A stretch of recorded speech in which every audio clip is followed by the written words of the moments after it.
All right. Hi, I'm back for round two. If you are a returning viewer, bless you. And if this is your first time checking out my channel, hi, my name's Olivia, and I work as an English ALT in Japan. And I want to talk about it a little bit. In my previous video, I kind of just talked about some points that surprised me the most about moving to Japan and starting this job as somebody who had never been to Japan before. For today's video, the companion piece, if you will, I want to talk about a few more points, but these points have to do more with sort of mundane aspects of daily living that surprised me the most. But even though I just used the word mundane, probably, I don't know, maybe I shouldn't use that word. I think these things are still super important because I think oftentimes it's the most mundane things that we take for granted in our home countries. And honestly, the differences are so noticeable. So, without further ado, let's just get into it. Okay, so first, I just have to talk about this first. Speaking of mundane, I didn't realize how difficult just taking out the trash here would be. If you are not from the States, just to kind of give a quick explanation here of what taking out the trash has always been like for me. Very simple process, you go to the supermarket, you pick out some trash bags, oftentimes different brands. Do you want Glad? Maybe you have coupons for Hefty. You choose your trash bags, fill your trash bags up with garbage, separate your recyclables, hopefully. Take your trash out on trash day. There's always just one trash day, and that's it. Rinse and repeat. Recycling, of course, isn't mandatory in the States, but strongly encouraged. And if you don't recycle, it's not like you're going to go to jail. If you put plastic bottles or aluminum cans or something in your burnable garbage, it's still going to be taken. In Japan, you kind of have to sort your trash properly, or else you run the risk of your trash not being taken. In Japan, for I think the majority of corporations, large companies, recycling is mandatory. And for the individual, it's technically not mandatory, but the way that they enforce certain things, kind of alludes to like mandatory recycling, right? Which again, I'm not saying is a bad thing. It's just different here. So the way taking out your trash here works is, first of all, just buying your trash bags is different, honestly. In Japan, you have like one kind of like regulation trash bag, I guess, and they're actually color coded. First, you have these big blue bags, and these are, I guess you could say, the most standard kind of trash bag because these are the ones for your burnable trash. But then there's also these small red bags, and the red bags are specifically for electronic devices. And then there's also these small green bags, and the green bags are for like broken glass or broken pottery. So there's these different colored trash bags, and there's different days that you take out different kinds of trash on. When I first arrived and I went to the city hall, they actually gave me a sort of garbage day, like garbage collection schedule, and it tells, like for my particular district where I live, it tells what day they come to pick up the burnable garbage, what days they come to pick up the red bags, the green bags. And for burnable trash, it's twice a week. For me, it's on like Mondays and Thursdays. And for the other kinds of trash, much less often. And then there's also the matter of getting rid of like PET bottles, as they call them here, but it's really just any kind of plastic bottle, milk cartons, cardboard, aluminum. So those also have different methods of disposal. For my district, when I have to get rid of plastic bottles, I have to take them to my local supermarket. So thankfully, I can just walk there pretty easily. Maybe like once or twice a month, I gather my bottles together in a bag and I walk them up to the supermarket on grocery day. And there are these sort of green bins outside the front doors, and you can just put your plastic bottles and your milk cartons as well into those bins. And there's also a big sort of tin, like a really big tin bin outside my supermarket as well, and it's for cardboard. And cardboard is also, there's like a specific way you're supposed to get rid of cardboard here. So for example, let's say you just moved here and you order a bunch of stuff from Amazon for your apartment or whatever, and so now you have a nice collection of various cardboard boxes that you have to get rid of. So here you have to flatten them completely down, and you have to stack them largest to smallest. Largest on bottom, smallest on top. And then you have to use this kind of twine that you can get at like convenies or supermarkets, and you have to sort of like bind them together in a certain way. There are videos on YouTube on how to do it. I know, because I had to look it up myself. So there's another reason why I say separating recyclables feels kind of like it's mandatory, and it's not just the sort of rigid color-coded schedule system here. And it's something that kind of freaks me out every time I take my trash out, though I haven't had any problems yet. Here, if you don't have your recyclables separated correctly, you actually might not get your trash taken.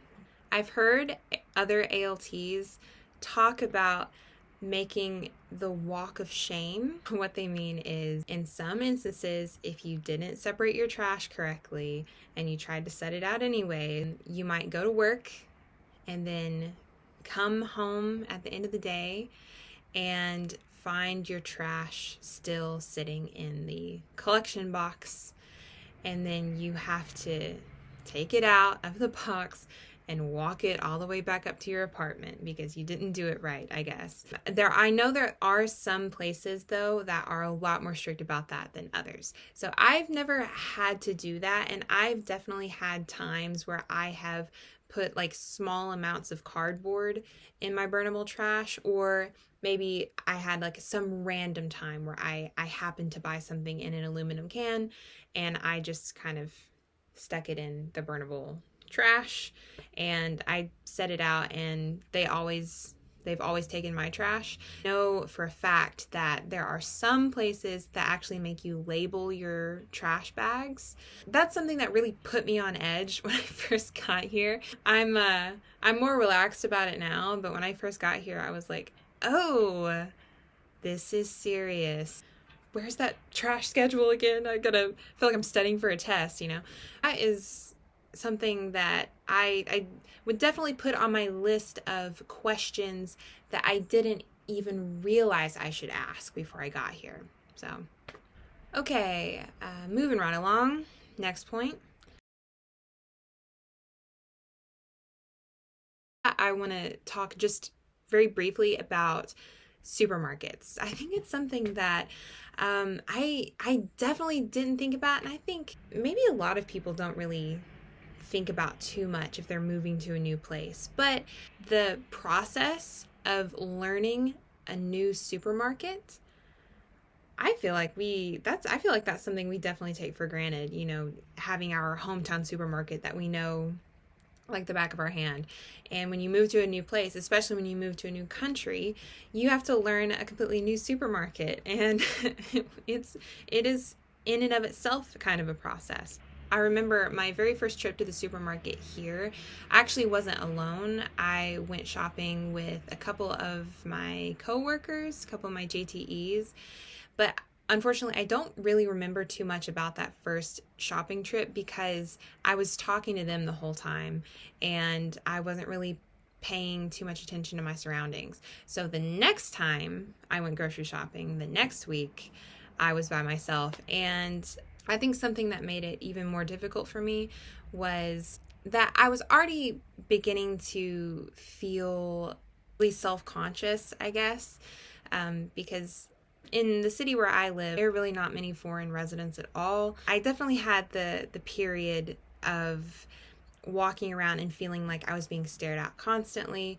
And when I go grocery shopping, I usually go on Fridays after work, and that is such a popular time for people here to be in the grocery store. It heightened that sort of self-conscious feeling even more because everyone else was sort of zooming around me all the time. They were pushing their carts around and like everyone knew the aisle everything was on, and they knew where they needed to go, and I was just over here like, okay. Yeah, it was, again, I feel like I keep using this word a lot, but I mean, it really was a process.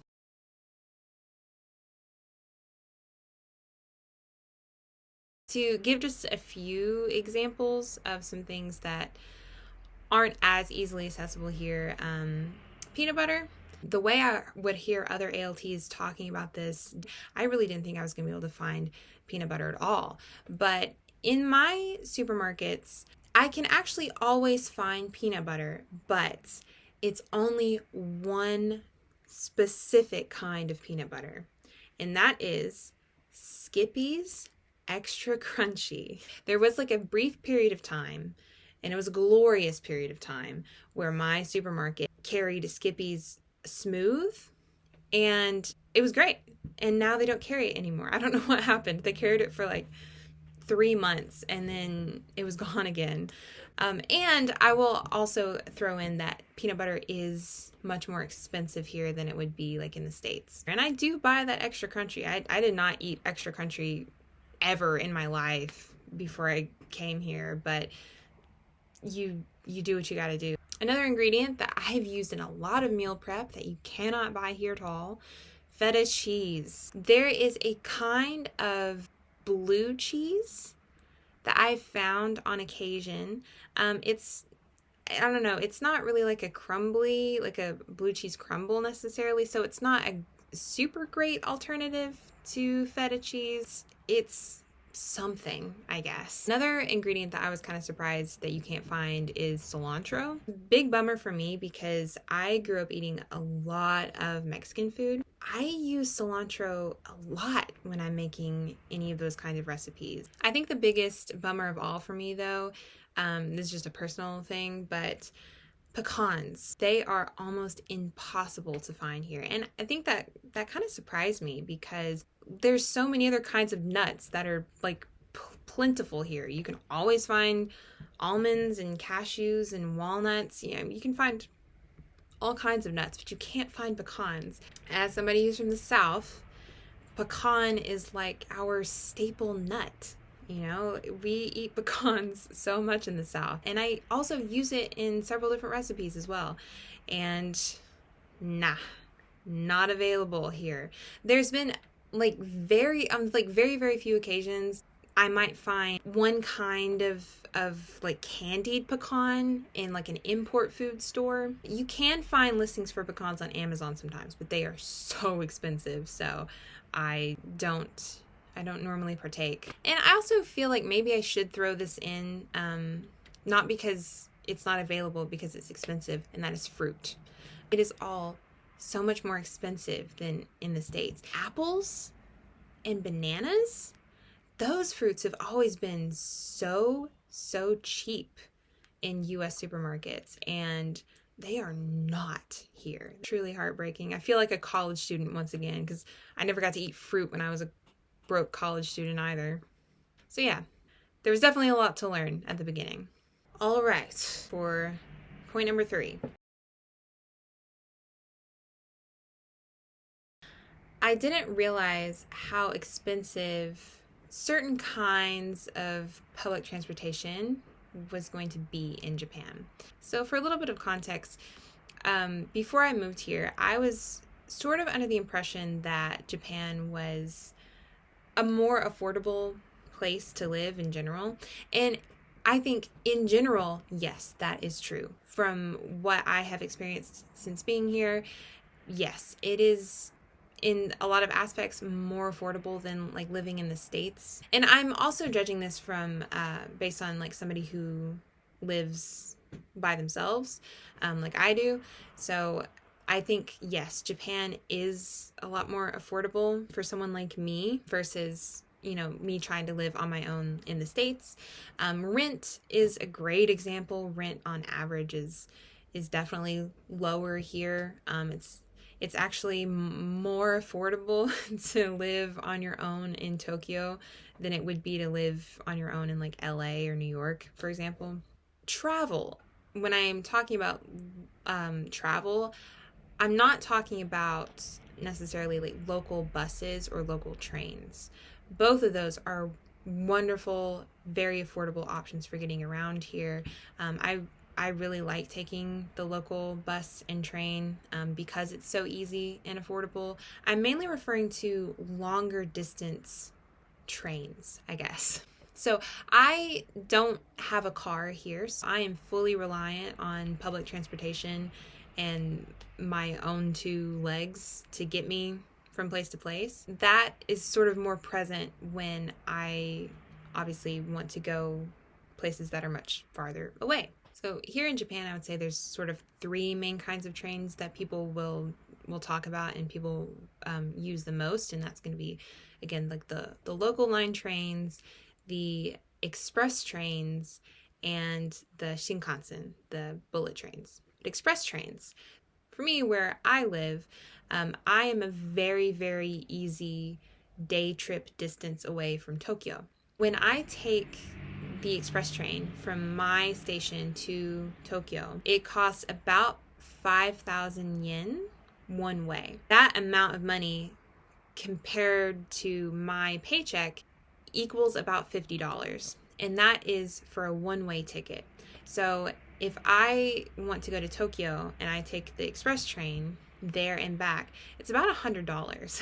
What can I say? It just surprised me. At first, I didn't think too much about it. I just thought that was like, that's just the price that it was. And it is the price that it is. But I did a little bit of snooping around on Google as an example to find a good train route to compare it to, like in the States. Of course, there's not a lot of people in the US that take trains super regularly, but there's still a few places that take trains fairly often. One of those routes would be from like Philadelphia to New York City. So I know that is a train route that I think a lot of people use. And coincidentally, from Philly to New York City is almost the same distance as where I am from Tokyo. So I think it's a good comparison. And when I look up tickets for a train round trip from Philly to New York, I found round trip tickets for $25. So those prices, I guess, were just not really what I was expecting on the trains here. And the Shinkansen prices are even more surprising. So again, I guess I was just sort of under the impression that it would be cheaper only because of, I feel like, how I've seen Shinkansen like portrayed in media. And to me, I've just always gotten this idea that it's super, super, super common for people to take Shinkansen everywhere in Japan. And it is common, but I guess that doesn't necessarily coincide with cheap, because in my opinion, it's not really very cheap.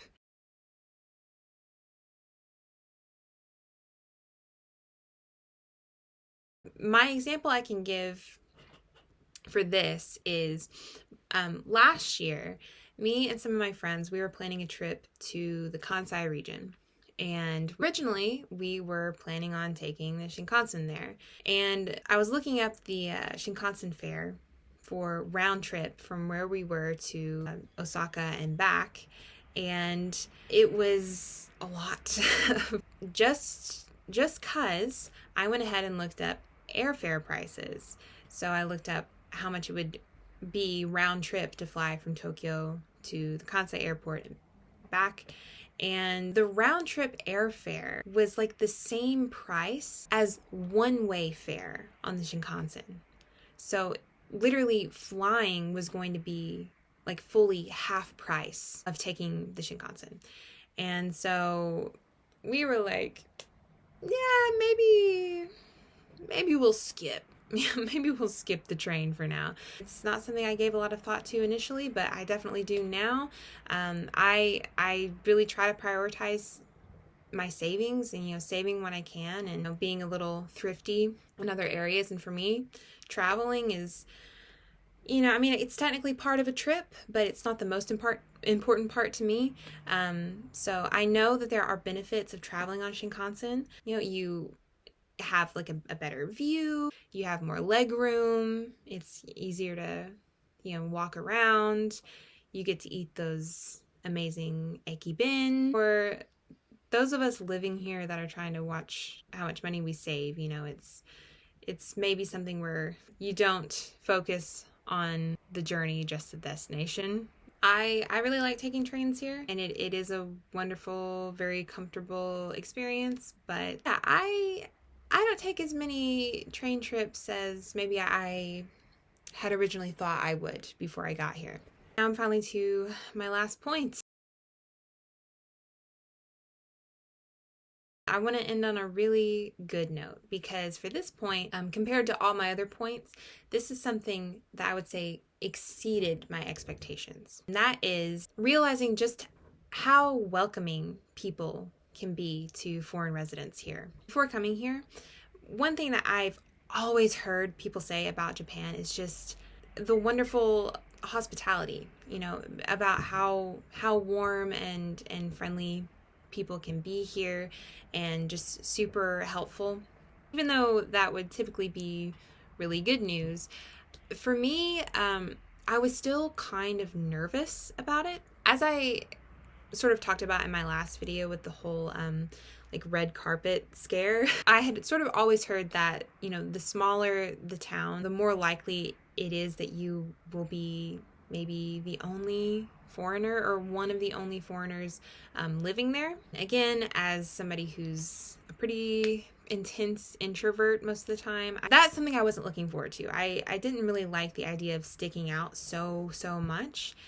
And as it turns out, I am one of like a handful of foreigners that live in this city, and it was very overwhelming. I live off of one of the busiest highways in the prefecture, so I was definitely scared of being stared at or being judged, especially when I first got here, because I kind of had that intense feeling anytime I would walk outside. And I'm also quite tall, so it amplified those feelings, I guess. But the more I talked with people here, the more I forced myself to go outside, even if it was by myself, and go to different places around town. Even if I felt awkward doing those things initially, I did become a lot more comfortable.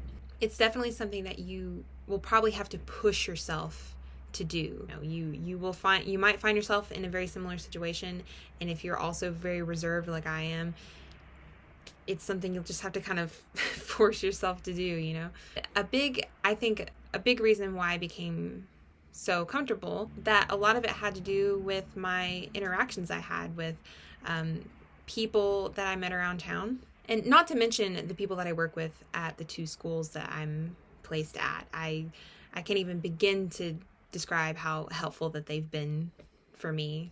But even just like random people that I've met in coffee shops or at events or even in like the train station, people have been so welcoming. And I think especially when it comes to my language learning, it's been very helpful. Not being able to speak fluently and then having to like go out and try to like interact with people, it's extremely nerve-wracking for me. But everyone here is always so encouraging in my language learning. It's really great. One instance that stands out in my mind is when I was at one of my city's biggest festivals that we have every year. We have a really, really big Sakura festival. Ton of people come from like all over the prefecture, even people from Tokyo. On this particular day that I went to the festival, I was feeling particularly down about my language learning that day.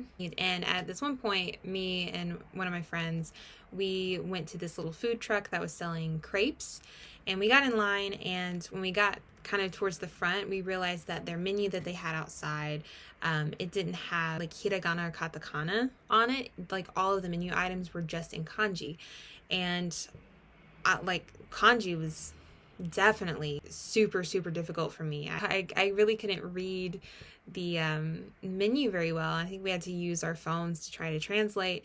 And I remember walking up to the window to try to order, and in the Japanese I could muster, I was trying to explain to the lady in the truck that, you know, I couldn't read kanji very well, so I was having trouble with the menu, but, you know, I wanted like this menu item, and I was trying to point to it, and she was so nice. It's almost like an inside joke amongst ALTs that you know, Japanese people will tell you, oh, like, oh, Nihongo jouzu desu ne.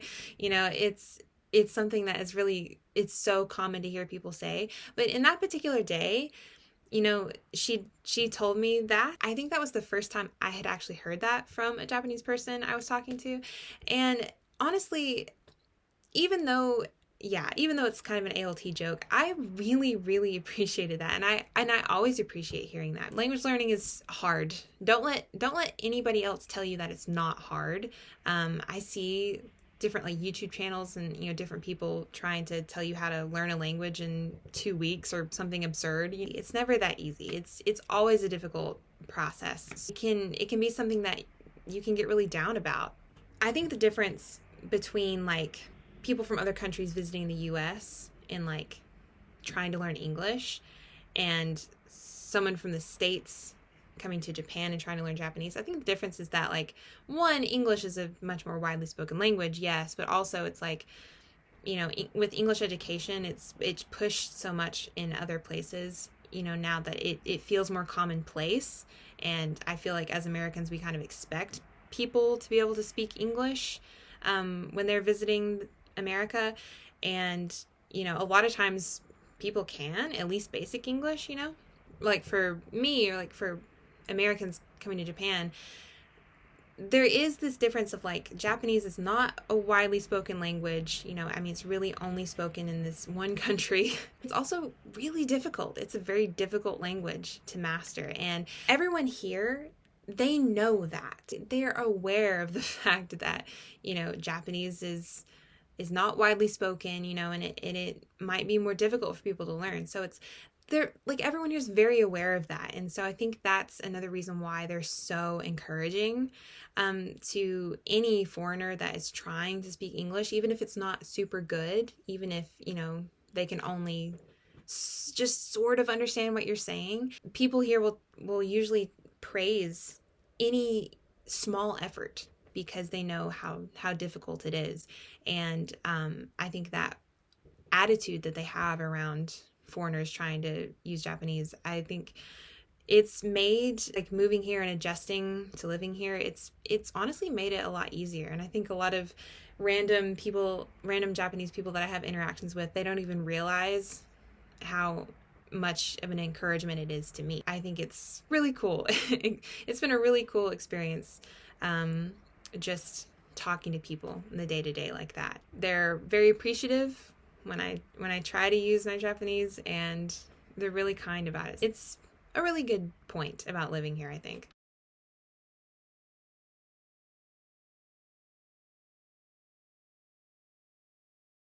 All right, well, look at that. We're at the end of a video yet again. So once again, if you made it this far, I appreciate you. and I hope you continue to stick with this channel as I try to make some more videos. Again, I'm still thinking through what I want to do next. I have a few ideas. I didn't necessarily want this to be like a vlogging only channel, but I have been thinking about maybe doing some mini vlogs, so I might be working on that. I hope that this video has been helpful to you in some way. I really wanted to make these videos mainly for people who might have been kind of like me. I thought there might be other people who relate to somebody like me, somebody who gets really overwhelmed easily. If you are somebody who maybe you've been hired as an ALT and you're going to be moving here soon, I hope that maybe this video makes you feel a little bit more relaxed about things, or maybe you learned a thing or two about what to expect. So hopefully it helped you in some way. And remember, if you have any comments or any questions about anything I've talked about in the video, or you have a question about something that I haven't talked about and you want me to, leave those in the comment section below, and I'll try to read through them. But once again, thank you so much for watching, and hopefully you'll see me again really soon. Bye!